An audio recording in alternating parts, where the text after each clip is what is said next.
This is CBB Today. I'm Spencer Ostroff, and welcome back to the channel. In this video, we're going to be doing an AP poll reaction. We're going to talk about what I agree with, what I disagree with, what teams went up, and what teams went down. If you're new to the channel, smash that subscribe button. It helps the channel tons. And without further ado, we'll hop straight into the video. To start us off, still at number one, we have the undefeated 22-0 Arizona Wildcats. And they had another good week, right? They played at BYU on Monday, which for about 38 minutes, they looked like they were going to run away with this season. They looked like they were going to be the national champs, and then they kind of slipped up, and BYU had a chance to win that game with 11 seconds left. But Bradenberry's got a big block. He had 29 points. I think Jaden Bradley had 26. And then on Saturday, they went to Arizona State. They got the job done. They probably played with their food for a little longer than Tommy Lloyd wanted them to, but Koa Pete ended with 21. Tobe Awaka had another double-digit rebound game off the bench, and Jaden Bradley came up with some clutch jumpers at the end. So Arizona's 22-0. They don't play again until this upcoming Saturday in Tucson against Oklahoma State, and then their gauntlet starts, where they play at Allen Fieldhouse against Kansas, home against BYU and Texas Tech, and then at Houston. And then they have at Baylor, and then it's Iowa State at home. So a very tough stretch. I think Arizona fans would be thrilled if they lose one or two of those games. Obviously, you want to win every game, but you're not going to. It's unrealistic, and it's good to lose a game or two. It helps you learn, and you know, going into March undefeated would be tough. I think it'd be unfair expectations on the team. So Arizona State's put at 1. It's been like this for 2 months now, and yeah, we will move on to the number 2 team in the country. And for our first big change of the week, we have the Michigan Wolverines moving back up to number 2. Now, they occupied this spot earlier in the year, and then they lost to Wisconsin. They moved down to 4, they moved down to 3, but now they're back up to 2. And I think this is rightfully so. They're back up to number 1 in KenPom, and they just looked the part, right? They had a big week. They beat number 5 Nebraska at home. Yes, there was no rink mast. You still won the game, okay? It's hard to win in college basketball. And then you win at Michigan State. That is, without a doubt, a better win than the Nebraska win. Yeah, you go to East Lansing. You haven't won there in years. And look, Michigan State made it a game, but that first half was domination. It was domination. Elliott played well. Yaxel played well. And look, we could talk about Michigan State's problems, but I'd rather talk about Michigan and how they look like they're back. They look like they're back. They look like, you know, they are right up there with Arizona as the cream of the crop in college basketball. So they have Penn State, Ohio State, Northwestern, UCLA coming up. They should win all 4 of those. And then they have back-to-back games against Purdue and Duke. So we will see how they fare in those games. If they can win both of those, look, they'll probably potentially get the number 1 overall seed in March, depending how Arizona finishes. So Michigan's at 2. I think everyone should be fine with that besides UConn fans, but yeah, we will move on to number 3. At number 3, we have the hardest team to judge, in my opinion, the UConn Huskies. And I say this, and I don't mean it or say it in a bad way, but they just don't play a bunch of good teams. And we've talked about it in the past, but when one of your tougher games remaining on your schedule is at Creighton, look, and yes, they won by 27. Very, very good. But it just shows they won by 27 points at Creighton, and they moved down in the rankings. And yes, it has to do with Michigan having a very good week, but usually when you win by 27 on the road in conference, you're not going to move down in the rankings. But that's just the way it's going to happen this year in the Big East, when you're probably going to have 3, maybe 4 tournament teams. So they play Xavier at home on Tuesday. They will smoke Xavier. They should, at least. If they don't, I will be a little bit worried. And then at St. John's on Friday, that is the game of the year in the Big East. I think everyone's excited for that. Right now, it's like a toss-up. I think UConn will be favored by a couple points because their fans travel so well. But look, that St. John's has been looking a lot better. I've been very impressed with St. John's, and I've been impressed with UConn over the past couple games. Now, yes, they've been struggling, but winning at Creighton, even though Creighton's not that good, winning by 27, you gotta take that into account. You gotta give them their flowers. So UConn's at number 3. Look, we're fine with that. You know, control what you can control, and you'll be a 1 seed in the tournament, and that's all Dan Hurley wants. So UConn at 3, we will move on to number 4. And at number 4, we have the Duke Blue Devils. And look, Duke, their fans are probably pissed off that they're not 2 or 3 by now, because they have 1 loss on the season by 1 point, and it was against a good Texas Tech team on a neutral site. So, I mean, you can't really again, the ACC, it's better than it's been in years past, but it's very, like, even. It's not very top-heavy. Like, it's Duke and then, like, a second tier of teams. Like, Virginia and UNC, you know? And I don't want to discredit those other teams. Like, Virginia, I think, is very good. UNC, I think, is better than people are giving them credit for.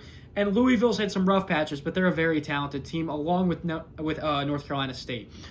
So, look, Duke, if they lose 2 or 3 games all season, they will be the 1 seed out East, which is very important because if you're not the 1 seed out East and you end up being the 1 seed in the Midwest and Houston ends up in the Midwest, I think it's the Elite 8 and Sweet 16 would be in Houston. So you'd be playing as the 1 seed, basically a road game, which you don't want. So control what you can control, like I said with UConn.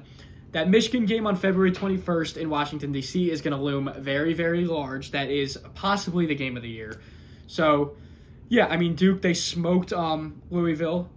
They won by like 30, and then they won at Virginia Tech, which is a nice win on the road in conference. So they have Boston College coming up, and then next Saturday they have at North Carolina, which will be possibly the game of the year in the ACC. So keep your eyes out for that. Let me know who you guys think is going to take that one down, and we will move on to number 5.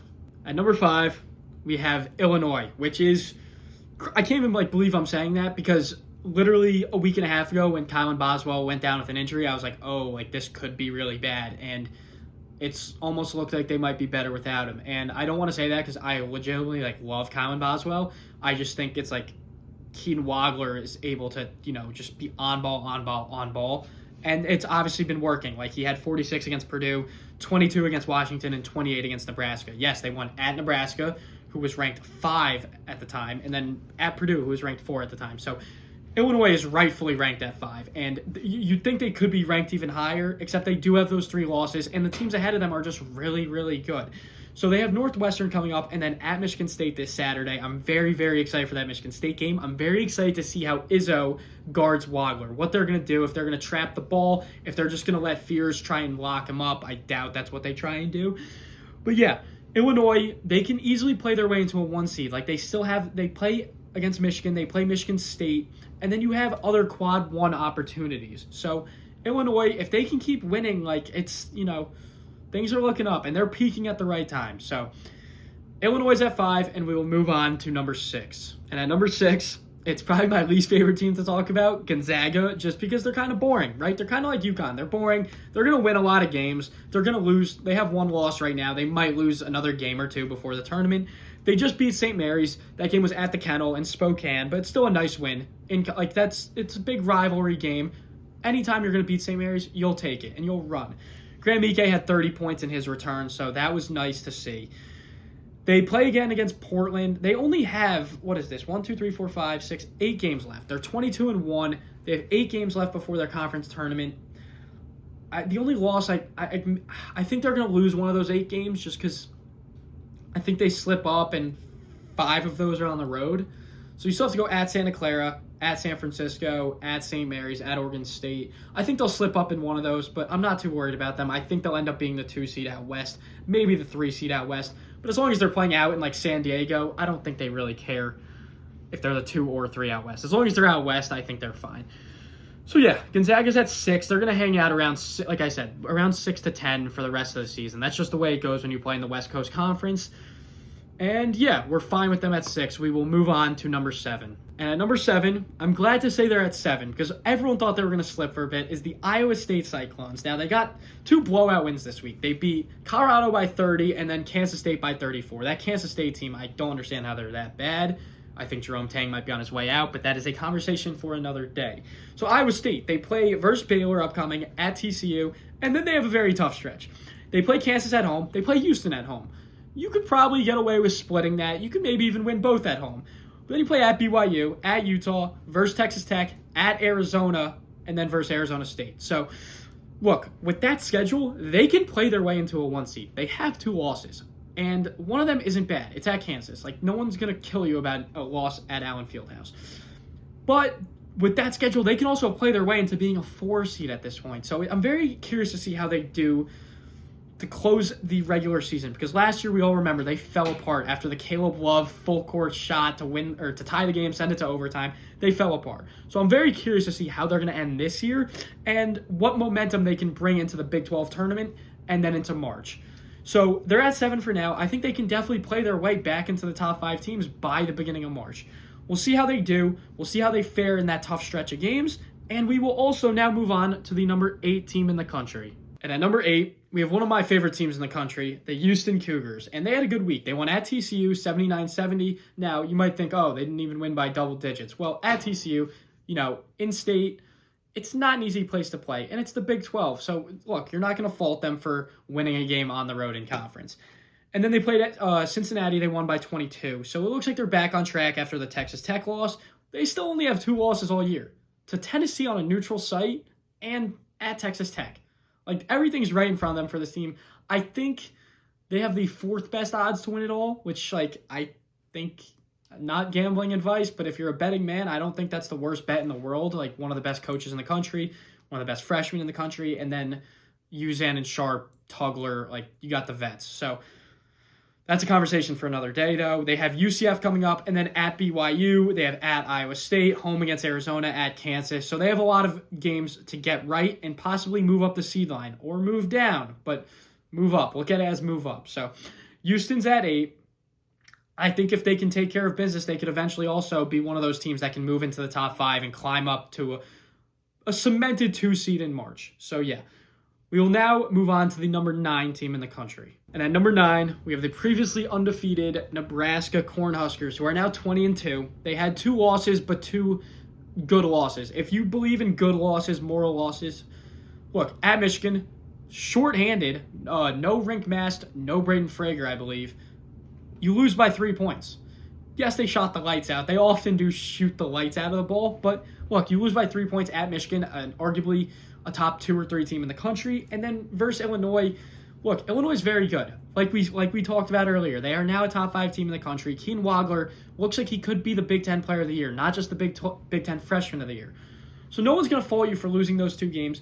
Win at Rutgers, and then win against Purdue. That game's in Lincoln. At this point, Nebraska's not just a good story. They're not just a fun, cute story. You need to win those types of games, okay? Purdue, if that was on the road, you get a pass. At home, win that game. This isn't the old Nebraska. This is now Nebraska who wants to be a top 3 seed in March and actually make a run, okay? So win that game, beat Northwestern, beat Iowa, beat Penn State, finish the year strong, do well in the Big Ten tournament, and then win a couple games in March. So Nebraska's at 9. Yes, it sucked to see them lose a few games, but everything is still right in front of them. And now we will move on to number 10. And to round out the top 10, we have Michigan State. And I've talked about Michigan State a lot this year. Ever since November, I was not high on this team at all. But look, they're 19-3. Okay, they have a good record. Their offense scares me a lot, but their defense is great. They have a top 3 defense in the country, according to KenPom. Yes, they lost to Michigan. There were some positives to take from that. They fought back. They were down, I think, near 20 points in the first half and ended up taking the lead in the second half. The game at Rutgers is really what scared me.